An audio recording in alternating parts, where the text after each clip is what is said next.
Tunjuk cara menggunakan mesin steam press. Okay, first on switch dan akan nampak tak button-button kat sini. Okay, saya pilih cotton.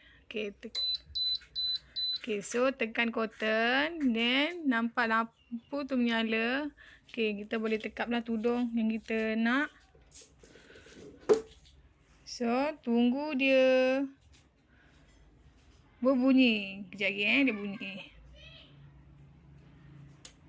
Okay, so dia bunyi dalam 10 ke 12 ke. Okay, dah boleh angkat lah. So, cuba tengok hasil dia.